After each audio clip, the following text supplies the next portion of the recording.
क्या आप भी घर पर बहुत आसानी से बेसन से मार्केट जैसी मिठाई बनाना चाहते हैं? तो चलिए देखते हैं कि कैसे बनाना है। सबसे पहले हम लेंगे बेसन। तो मैंने यहाँ पर 2 कटोरी बेसन लिया है। कोई कप या कटोरी सेट कर लीजिए, उसी से सारी चीज़ें हम ऐड करेंगे। आप यहाँ पर कोई भी बेसन ले सकते हैं, बारीक वाला, मोटा वाला, जो भी आपके पास है उसका यूज़ कर सकते हैं। आज की मिठाई बहुत ही ज़्यादा सॉफ्ट और दानेदार बनकर तैयार होगी, इसलिए वीडियो को एंड तक ज़रूर देखिएगा, तभी जाके आपको ये वीडियो समझ में आएगी और हर स्टेप को फॉलो करिएगा। यकीन करिए, अगर आपने एक बार इस तरह से बेसन की बर्फ़ी बना ली ना, तो आप हर बार इसको बनाओगे। बहुत ही ज़्यादा सॉफ्ट और दानेदार बनकर तैयार होती है, तो एक बार ज़रूर बनाइएगा। तो देखिए, हमें यहाँ पर इस तरह से बढ़िया से बेसन को छान लेना है। तो थोड़ा-थोड़ा करके बढ़िया से इस तरह से छान लीजिए।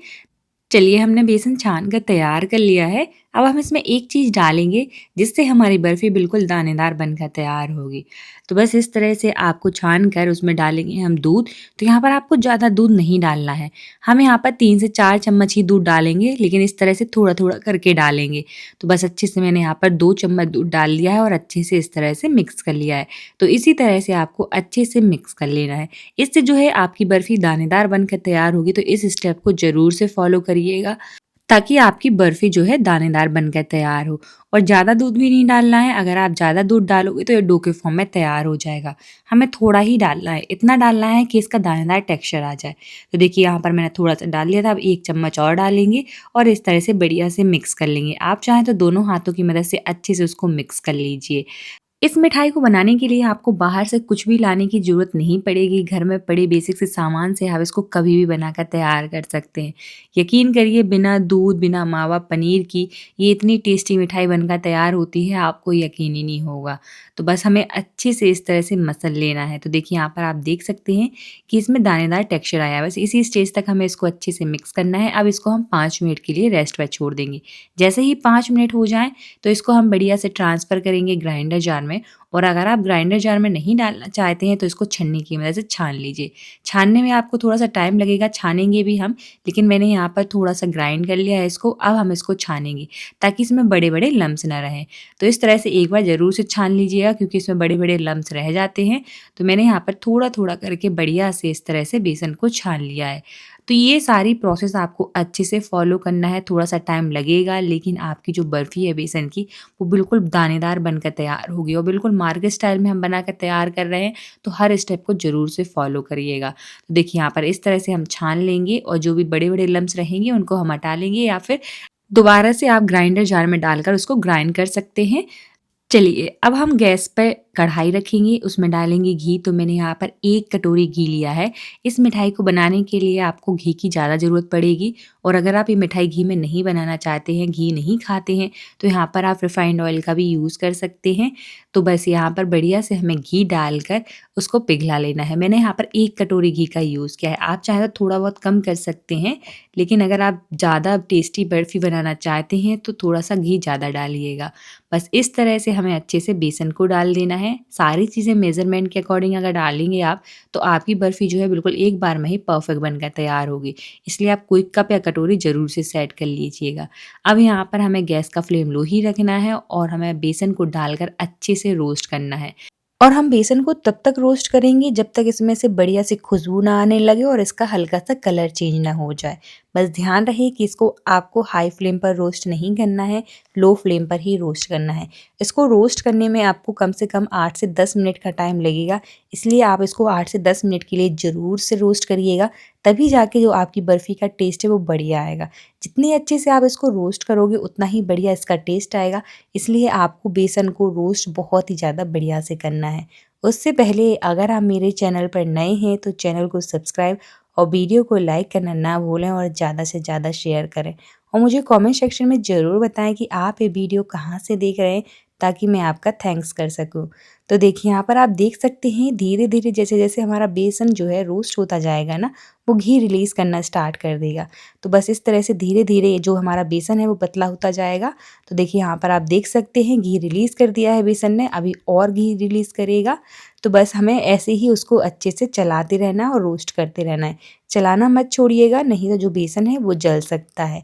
अगर ये सारे स्टेप आप फॉलो कर रहे हैं तो यकीन करिए आपकी बर्फ़ी बिल्कुल दानेदार बनकर तैयार होगी और बिल्कुल मार्केट स्टाइल में हम इसको बनाकर तैयार कर रहे हैं, तो एक बार ज़रूर बनाइएगा, आपके घर वालों को बहुत पसंद आएगी। कोई भी फेस्टिवल है या फिर आपके घर में कोई अचानक से मेहमान आ रहे हैं या फिर मीठा खाने का मन कर रहा है, कभी भी इसको बनाकर तैयार कर सकते हैं। बिल्कुल बेसिक से सामान से ये बनकर तैयार हो जाती है। तो देखिए यहाँ पर कितना पतला हो गया हमारा बेसन, बिल्कुल घी रिलीज़ कर दिया है और इस तरह से जाली बनना स्टार्ट हो गई है। इसी तरह से अगर आपका बेसन हो जाएगा तो समझ जाइए कि हमारा बेसन बिल्कुल अच्छे से रोस्ट हो गया है। और देखिए यहाँ पर बेसन का कलर भी चेंज हो गया है, तो बस हमें इसी स्टेज तक इसको पकाना है। अब हम ज़्यादा इसको पकाएंगे नहीं क्योंकि हमारा बेसन ऑलरेडी अच्छे से रोस्ट हो चुका है। अब हम इसमें एक और चीज़ ऐड करेंगे जो हलवाई डालते हैं, इसी स्टेज पर हमें इसमें डालना है, वो है दूध। तो यहाँ पर हमें ज़्यादा दूध नहीं डालना है, सिर्फ 2 से 3 चम्मच ही हम इसमें दूध डालेंगे। जैसे ही आप इसमें दूध डालोगे ना, इसमें इस तरह से जाली बनना स्टार्ट हो जाएंगी। तो जो हमारा बेसन का दाना है ना वो फूल जाएगा, तो हमारी बर्फ़ी जो है और भी ज़्यादा दानेदार बनकर तैयार होगी। तो बस इस तरह से आपको ये वाला स्टेप ज़रूर से फॉलो करना है। तो बस जाली बनने के बाद हमारा बेसन कुछ इस तरह से हो जाएगा जैसे-जैसे आप उसको पकाते रहोगे। बस हमें इसको ज़्यादा नहीं पकाना है, अब इसी स्टेज तक हमें इसको पकाना है। अब हम गैस बंद कर देंगे और इस बेसन के मिक्सचर को साइड में रखेंगे। तो देखिए कितने अच्छे से हमारा बेसन जो है रोस्ट हो चुका है। चलिए अब हम इसको गैस बंद करके साइड में रख देते हैं। अब यहाँ पर लेंगे हम एक कंटेनर, तो मैंने यहाँ पर एक केक टिन लिया है, उसको बढ़िया से घी से ग्रीस कर लेंगे। आप थाली भी ले सकते हैं, किसी भी चीज़ में इसको सेट कर सकते हैं। उसको सबसे पहले घी या फिर ऑयल से अच्छे से ग्रीस कर लीजिएगा और ग्रीस करने के बाद इसमें हम लगाएंगे बटर पेपर। तो बटर पेपर लगाना बिल्कुल ऑप्शनल है, अगर आपके पास नहीं है तो यहाँ पर आप प्लेन कॉपी का कागज़ भी लगा सकते हैं और नहीं भी लगाना चाहते हैं तो स्किप कर सकते हैं। बस अच्छे से ग्रीस कर लीजिएगा थाली या कंटेनर को, उससे ही आपकी जो है बर्फ़ी ईज़िली निकल जाएगी। तो मैंने यहाँ पर बढ़िया से इस तरह से बटर पेपर को भी ग्रीस कर दिया है। चलिए ये काम हमारे हो चुके हैं। अब लेंगे हम एक पैन जिसमें डालेंगे चीनी। तो यहाँ पर मैंने 3/4 कटोरी चीनी का यूज़ किया है। अगर आप ज़्यादा मीठा खाना पसंद करते हैं तो यहाँ पर 1 कटोरी चीनी डाल सकते हैं। अब जितनी हमने चीनी ली है उसका हमें आधा पानी डालना है और साथ ही में थोड़ा-सा फूड कलर डालेंगे। फूड कलर डालना बिल्कुल ऑप्शनल है, अगर आप नहीं डालना चाहते हैं तो बिल्कुल स्किप कर सकते हैं। मार्केट में हलवाई थोड़ा-सा फूड कलर डालते हैं, इसलिए मैंने यहाँ पर थोड़ा-सा फूड कलर डाला है। बस सारी चीज़ें आप बस मेज़रमेंट के अकॉर्डिंग ही डालिएगा। तो देखिए यहाँ पर इस तरह से हमें एक तार वाली चाशनी बनाकर तैयार करनी है इसकी। बहुत से लोग ज़्यादा मीठा खाना पसंद नहीं करते हैं, इसलिए मैंने यहाँ पर कम चीनी का यूज़ किया है। अगर आप ज़्यादा मीठा खाना पसंद करते हैं तो यहाँ पर आप 1 कटोरी से भी ज़्यादा चीनी का यूज़ कर सकते हैं। जब अच्छे से चीनी पिघल जाए तो इस तरह से हम चेक करेंगे, अगर इस तरह से एक तार बन रहा है तो समझ जाइए कि जो हमारी चाशनी है बिल्कुल परफेक्ट है। चलिए हमारी चाशनी बनकर तैयार है। अब इसी स्टेज पर हम गैस बंद कर देंगे। अब जो हमने बेसन का मिक्सचर रखा था रोस्ट करके, देखिए वो बिल्कुल ठंडा हो चुका है।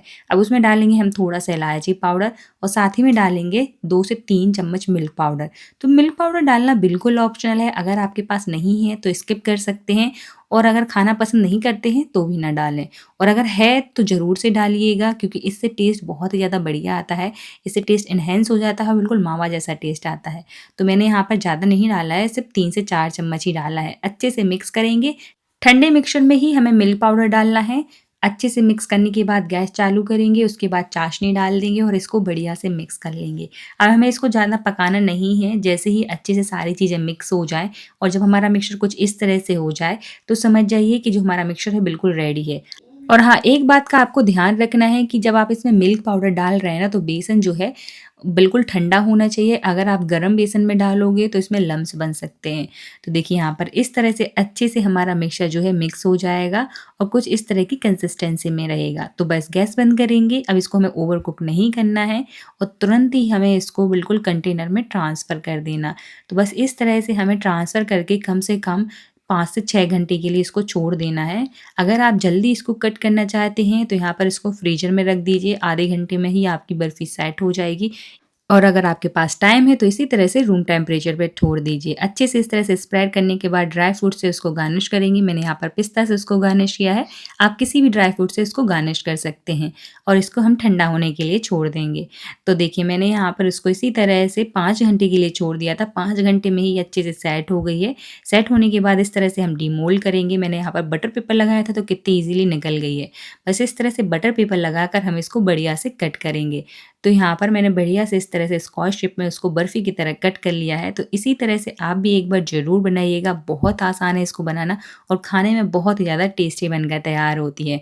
तो देखिए बनकर तैयार है हमारी बहुत ही ज़्यादा टेस्टी बेसन की बर्फ़ी। तो मिलते हैं आपसे नेक्स्ट वीडियो में। Thank you for watching.